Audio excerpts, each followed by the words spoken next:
A paz do Senhor, meus queridos irmãos. Mais uma vez, agora entramos na presença do nosso Senhor, transmitindo ou trazendo essa alegria que o Senhor tem transmitido em nossos corações para com os nossos irmãos aí ao lado. Hoje eu quero falar com você acerca de um tema na qual eu estava conversando com o Senhor e eu tive que fazer algumas perguntas para Ele. E na graça do Senhor, Ele disse que, meu filho, você tem que mostrar a verdade para o povo. Você tem que dizer para eles a verdade.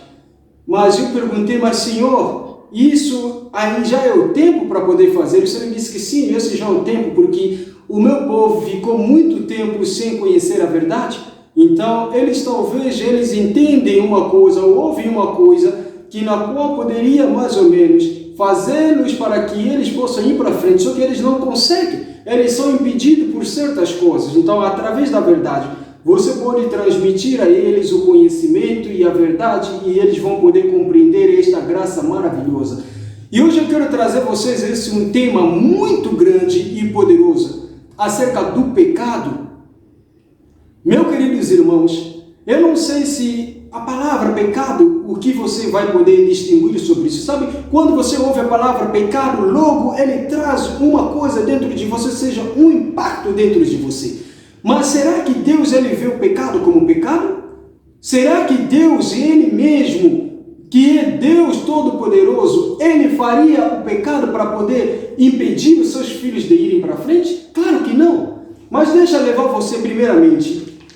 Através das Escrituras Sagradas, nós vamos compreender o que Deus ele pensa sobre o pecado e o que Deus pensa sobre você a favor do pecado.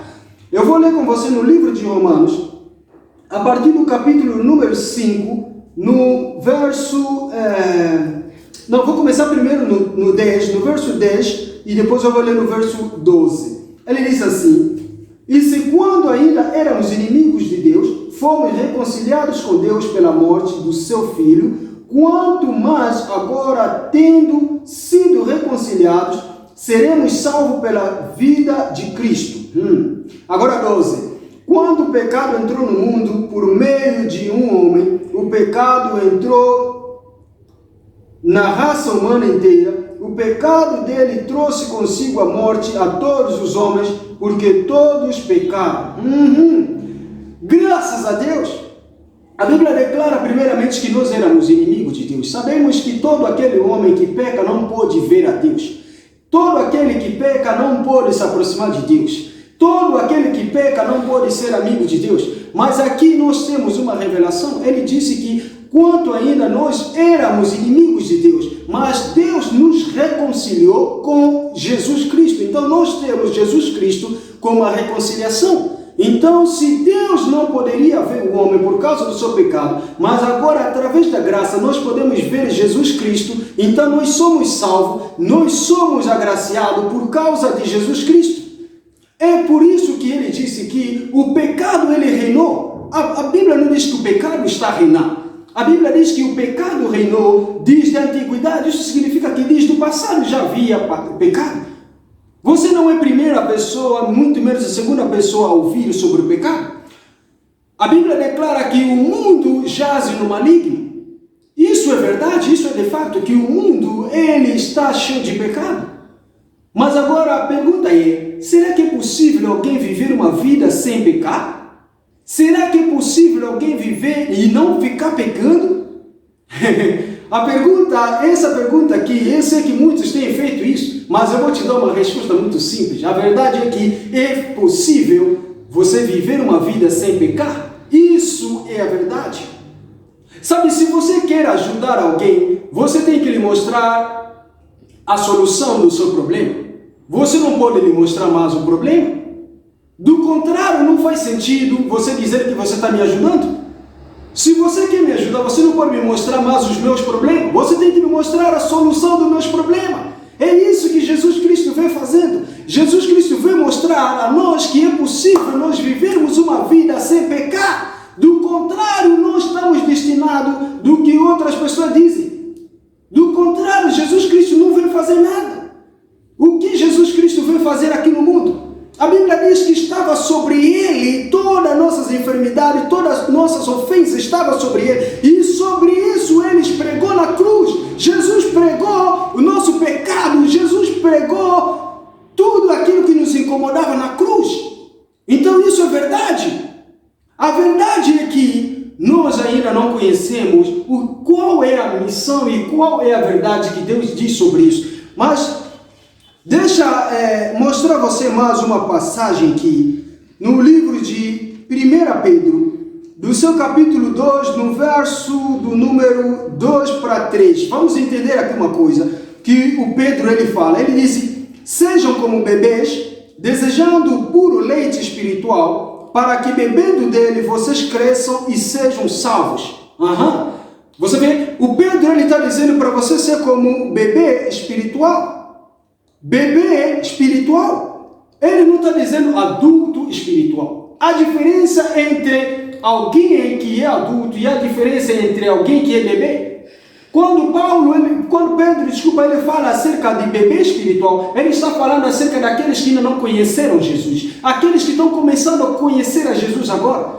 Esse sim, ele chama eles de bebê. Do contrário, você não é bebê. Quantos anos você tem no ministério? Quantos anos você conheceu a Jesus? Você não conheceu e muito menos ouviu Jesus só hoje. Você ouviu Jesus faz tempo. Mas por que é que ainda tem a mentalidade de pecado? Por que é que ainda o pecado persiste ainda na mente? É impossível quando nós sabemos que temos um Deus tão poderoso e Deus se limitar no pecado. Pecado não é problema para Deus. Vê? O pecado não é problema para Deus. Por isso, Pedro está dizendo que vocês têm que crescer como bebê. Como bebê, ele disse, vocês têm que crescer como bebê, mas desejando puro leite espiritual. Agora aqui ele está chegando lá. Mas ele disse, primeiramente ele disse, deseja crescer. O crescimento e o desejo. O crescimento e o desejo que Deus colocou dentro do coração de cada um. Então você tem que ter o desejo de crescer. Se você não tiver o desejo de crescimento, você não vai crescer. E sempre vai permanecendo na mesma ocasião. Vai permanecendo sempre na mesma situação porque você recusa a crescer. Agora, veja o verso a seguir, o que ele fala. Ele diz, cheguem-se. Ele diz assim, vocês já experimentaram que o Senhor é bom? Agora no verso 3 ele diz que vocês já experimentaram que o Senhor é bom. Agora, nota que uma criança ele não pode dizer que Jesus é bom, a menos que ele experimente a graça de Deus. Então quando você experimenta, então desse jeito você fará uma graça resplandecente a você. Agora, nota uma coisa aqui que o apóstolo João disse, quando você lê em 1 João, do capítulo número 2, no seu capítulo número 2, do verso 1, o João ele disse, meus filhinhos, isso eu vos escrevo para que vocês não pequeis. E se vocês pecarem, vocês têm um advogado que é Jesus Cristo. Agora, nota as palavras do João aqui. Ele disse, meus filhinhos, se vocês pecarem. Em outras palavras, não se preocupa se você pecar, você tem um advogado. Isso é o que ele está tentando dizer para nós. Então ele disse, se vocês pecarem, vocês têm um advogado que é quem? Que é Jesus Cristo. Ele é o vosso advogado. Então, se essa palavra é correta, se você acredita que Jesus Cristo, ele é o advogado do seu pecado, então também é verdade do versículo que eu vou te dar agora. 2 Coríntios, no capítulo 5, verso 17, a Bíblia declara, se alguém está em Cristo, ele é uma nova criatura. E todas as coisas passaram e tudo se fez novo. Agora nota, ele disse, se alguém está em Cristo. Nós lemos, eu dei para vocês um versículo anterior, que é 1 João, no capítulo 2, verso 1, ele disse, filhinhos, se vocês pecarem, vocês têm um advogado que é Jesus Cristo. Então, se você tem um advogado Jesus Cristo, e agora o Paulo, ele vem e traz outra revelação. Ele disse que se você está nesse mesmo Cristo, você é uma nova criatura. Então significa que eu estou em Cristo, então não peco. Porque Porque se Jesus é que tira o pecado do mundo, então eu estou em Jesus. Então eu não posso pecar. Você vê? Isso é mais fácil para você entender sobre o pecado. Do contrário, não tem nenhuma razão para você ficar pecando, porque você está em Cristo. Se você está em Cristo, por que ainda continua pecando? Como Pedro disse, você tem que desejar o leite materno como recém-nascido. Isso ele está falando para as crianças. As crianças, eles querem pecar o tempo todo. Mas agora deixa eu te falar a razão pela qual as pessoas pecam. Duas razões pela qual as pessoas continuam pecando e sempre vão pecando. As pessoas, eles pecam por causa do medo. Essa é a primeira causa. E a segunda causa que eles pecam é por causa do egoísmo. Essas duas coisas fazem com que o homem nunca saia do pecado. Porque eles têm medo, porque eles são egoístas.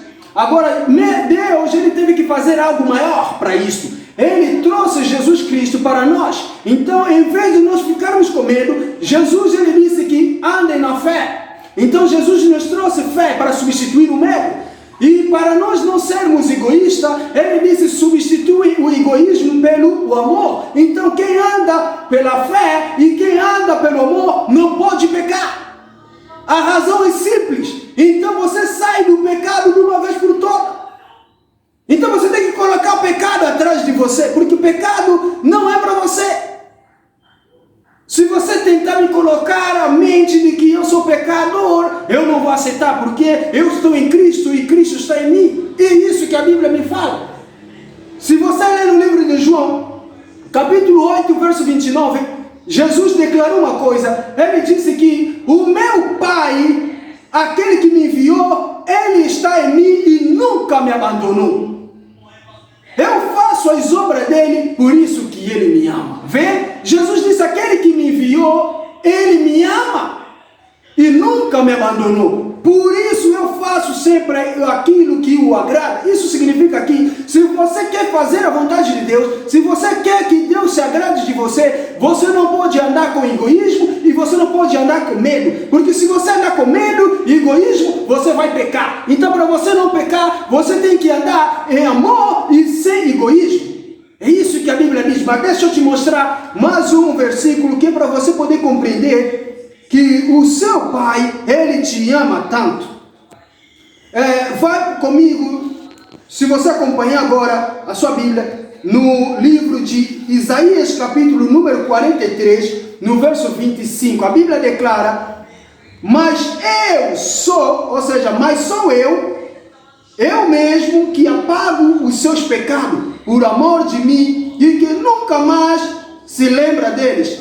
Lembra-se do passado. Vamos junto ao tribunal, apresente a sua defesa e veremos se você tem razão. Agora Deus, ele está a convidar para todos aqueles que acham, se chamam de pecador.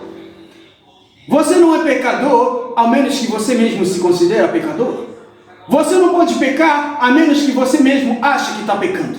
A vontade de Deus é clara. Ele disse, para mim mesmo, pelo amor de mim, eu apago todos os seus pecados. Eu já não me lembro mais dele. E por que você não continua pensando no pecado? Por que você ainda quer pensar que o pecado é para você? Você já é maturo na fé. Você já cresceu bastante. Não há razão para você ficar toda hora pecando. Então, para você não pecar, você tem que colocar o pecado atrás de você. Tira o medo e anda no amor. Tira o egoísmo. Tira o egoísmo dentro de você, você não vai pecar. Você não vai ficar pecando. E aí você vai ficar declarando, como o mestre disse, aquele que me enviou, ele nunca me deixou só. Nunca me abandonou. Ele está sempre comigo e eu sempre faço daquilo que ele me manda fazer. Glória a Deus. É isso que Deus quer de você. Mas deixa eu te dar um exemplo. No livro de Gênesis, nós encontramos a história, uma bela história lá, sobre os dois meninos. Um deles é chamado Abel e outro é chamado de Caim. A Bíblia declara que os dois, eles iam ofertar ou dar glória a Deus através das suas ofertas. Então um deles ofertou a Deus e Deus, a Bíblia diz que a sua oferta foi diretamente para Deus. Mas do Abel ele foi aceito diretamente, mas do Caim não. Então a Bíblia declara que o Caim ele ficou com um semblante muito perturbador e a sua preocupação foi tanta que ele começou a se perguntar por que Deus não aceitou. Agora, contanto que ele já estava enfurecido nisso, dentro dele começou a criar um desejo mau. E Deus, como nos ama tanto, Deus teve que descer. Desceu para esse menino e disse: "Ô Caim, Caim, por que o seu semblante está assim desse jeito? Por que o seu rosto está desse jeito? O que aconteceu com você? Eu estou vendo dentro do seu coração um desejo mau, um desejo de você pecar." Mas nota que Deus lhe disse para ele: "Eu vejo que você há um desejo de pecar, mas eu quero que você domine ele." Glória a Deus! Deus disse para o menino: "Mas eu quero que você domine ele." Isso significa que o pecado o desejo de pecar e o desejo de não pecar depende do homem, não depende de Deus, porque Deus ele disse, ele foi claramente que dos seus pecados eu já não me lembro, mas Deus disse para Caim: "Caim, eu quero que você vença o pecado, eu quero que você vença." Esse é o desejo de Deus. E assim, esse é o desejo para Deus com você. Você não pode se considerar de pecador e você não pode pecar, desse jeito você não pode pecar. Por que você ainda tem que pecar? E quando Deus disse que você não pode pecar? Não existe isso de que não, todo mundo é pecador e todo mundo... Não, isso é uma linguagem do mundo, não aceita isso. Sabia que as pessoas eles têm sempre isso, eles dizem que não, somente Deus é amor, então cada um, sabe, aquela linguagem deles que eles usam, que Deus é por todos e cada um por si. Isso aqui não é uma linguagem para os cristãos, isso aqui não é uma linguagem para você ficar usando, que Deus é por todos e cada um por si. Eu não acredito que muitas pessoas ainda usam isso. A razão pela qual a morte pode reinar na sua vida é muito simples, mas eu vou te mostrar na Bíblia para você deixar isso de uma vez por toda e colocar ele por toda na sua vida. A Bíblia declara no livro de Salmos 82, verso 5, 6 a 7, nota que a Bíblia diz: "Eles nada sabem, não conhecem a lei e não entendem a vida. A sociedade humana está abalada porque vocês, as autoridades, estão perdidos na escuridão. Eu disse, vocês são deuses do Altíssimo, mas vocês não passam de homens, e a morte vai provar que vocês são iguais a todos os outros príncipes, pois todos devem morrer." Ele disse, vocês são deuses. Vocês são deuses. É isso que ele falou. Foi isso que ele disse, vocês são deuses. Ele não disse que você é uma pessoa qualquer. Se você ler, a Bíblia declara que você foi imagem de Deus, isso é concreto, mas agora ele disse que vocês todos vão morrer como qualquer um do Cristo. Por quê? Porque vocês não entendem nada. Por isso que estão perdidos com pecado. Põe o pecado por baixo dos seus pés. Você tem que colocar o pecado por baixo dos seus pés. A Bíblia diz que resistiu o diabo e ele fugirá de vós. Você tem que resistir dele e ele vai fugir. Ele vai fugir. O pecado não é para todo mundo. Você tem que resistir ele. Só assim você sairá vitorioso nisso. Glória a Deus. Acabou o nosso tempo. Eu te abençoo grandiosamente e nos vemos nos próximos vídeos, em nome de Cristo Jesus. Amém.